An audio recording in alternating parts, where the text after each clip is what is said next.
Imagine a day just like any other. The sun rises, people go to work, and the familiar rhythm of life continues. Then it happens. A message arrives not from another country but from another star. It's not a movie, it's not a dream, it is real. Humanity is no longer alone in the universe. We have made contact with an intelligent alien civilization.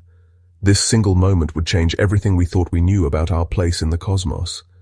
It would be the most profound discovery in human history, a turning point that would echo through every aspect of our society, our science, our culture, and most deeply, our faith. The initial shock would give way to a million questions. Who are they? What do they want? Are they like us? But beneath these immediate concerns lies a deeper, more personal question that would whisper in the quiet corners of every mind. What does this mean for us, for our beliefs, for our gods? For centuries, religion has provided answers to humanity's biggest questions. Where did we come from? Why are we here? Are we special? Suddenly the old answers might not seem to fit into this new, larger reality. The first and most powerful argument for the collapse of religion rests on a simple, humbling idea. Humanity would no longer be the center of everything. For millennia, our stories, our philosophies, and our faiths have been built on the assumption that we are the main characters in the cosmic play. The arrival of an alien civilization, especially one older or more advanced, would shatter this foundation completely and irrevocably. We would instantly be relegated from being the pinnacle of creation to just one of a potentially vast number of intelligent species. Every major religion grapples with the problem of evil. Now, imagine this problem expanded across the galaxy. What if our new alien neighbors tell us their story? What if their history is also filled with war, plague, and injustice? This would mean that suffering is not just a human problem, but a universal one. A final, and perhaps most practical reason for a collapse in faith is the silence of Scripture. The holy books of Earth's major religions are almost entirely silent on the subject of extraterrestrial life. This glaring omission could be interpreted as definitive proof of their purely human origin. The argument that religion would crumble honestly underestimates one of faith's most defining characteristics, its incredible resilience. Throughout history, religious belief has proven to be a dynamic and adaptive force, capable of absorbing monumental shocks to its worldview, and in many cases, even emerging stronger.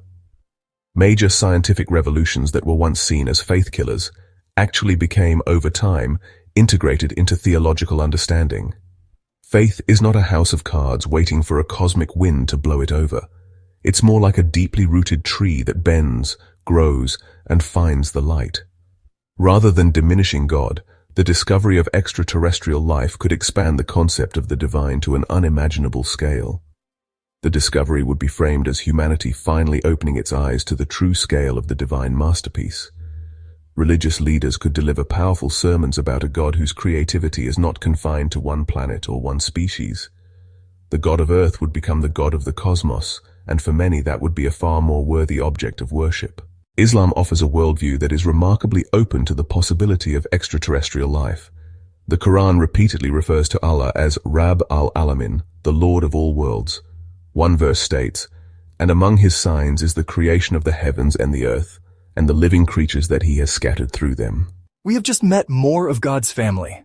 Our scripture told us they were out there, and now our eyes have seen the proof. Of all the major world religions, mainstream Christianity may face the most direct and complex theological challenges. The central event of the Christian faith is the incarnation, the belief that God became a human being in the form of Jesus Christ. The arrival of aliens immediately raises difficult questions. Did Jesus die for them too? Theologians like C.S. Lewis explored the possibility of multiple incarnations, speculating that God might reveal himself to other worlds in ways specific and appropriate to them. In this view, there could be a Christ figure for every planet with sentient life. Eastern religions such as Hinduism and Buddhism offer a completely different framework that could easily accommodate an encounter with aliens.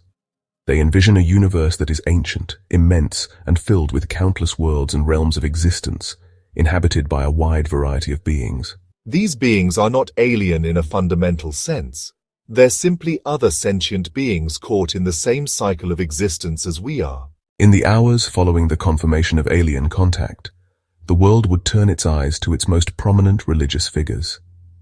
The Pope steps onto the balcony overlooking St. Peter's Square for a speech that will be etched into history. He might say, "My dear brothers and sisters, children of God, today we have been given a glimpse into the true vastness of our Father's creation. We have learned that the family of God is larger than we ever knew. We should not meet this news with fear, but with awe, with wonder, and with an open heart." A leading astrophysicist would become an overnight global celebrity, tasked with explaining the inexplicable. Her first statement would likely be one of profound awe. For generations we have looked up at the stars and asked, "Are we alone?" Today we have the answer, and that answer is no. This initial wonder would quickly be tempered with scientific caution. We must be clear. We are at the very beginning of this journey. What we have is a signal, a confirmation. We do not yet know their biology, their psychology, their intentions. We must proceed with caution and rigor. Away from the carefully crafted statements of leaders, the reaction among ordinary people would be a chaotic, emotional, and beautifully human mixture of every possible feeling. Fear, joy, confusion, wonder, all playing out simultaneously across the globe. And everywhere there would be questions. A million questions, born of curiosity, anxiety, and excitement. What do they look like? Do they have families? Do they believe in God? The global conversation would be a cacophony of speculation, with every person becoming a philosopher for a day. From his residence in Dharamshala, the voice of the 14th Dalai Lama would offer a perspective rooted in Buddhist philosophy. So, we have new neighbors. This is very good news. The universe is a very big place. It would be quite lonely, quite selfish to think we are the only ones here. From my Buddhist viewpoint, we have always believed in many world systems, many sentient beings. These new beings, wherever they are from, are sentient beings just like us. This means they experience some form of pleasure, some form of pain. They wish to be happy and to avoid suffering. Therefore, our first responsibility is to cultivate a mind of compassion for them. Our first thought should be, may they be happy, may they be free from suffering. The question of whether alien contact would destroy or strengthen religion is, in the end, not really about aliens at all. It is a question about us. The debate holds up a mirror to humanity, reflecting our deepest anxieties, our most profound hopes, and the very nature of our capacity for belief. This great debate presents two fundamentally different visions of human faith. Is it a house of cards, destined to be blown away by the first winds from another world? Or is it a deeply rooted tree, one that can bend in the cosmic storm and grow even stronger in a universe far grander than our ancestors ever dreamed? Ultimately, the story of humanity's encounter with extraterrestrial intelligence is a chapter that remains unwritten. We can speculate and debate, but we cannot know for certain what would happen until the message finally arrives. The discovery would be the ultimate test, forcing every single person to reevaluate their understanding of reality. Perhaps the most likely outcome is not one of simple destruction or reinforcement, but one of profound and unpredictable transformation. New religions might be born. Old religions would evolve in ways we cannot yet imagine. Humanity's spiritual landscape would be permanently altered, becoming richer, more complex, and undoubtedly more interesting. So, as you look up at the night sky, at the countless points of light that have inspired wonder and worship since the dawn of humanity, the question remains. Think of the silence between the stars, a silence that could be broken at any moment. When that day comes, will humanity's age-old search for God end in the face of new knowledge, or will we discover that the object of our faith is infinitely grander than we ever had the courage to imagine?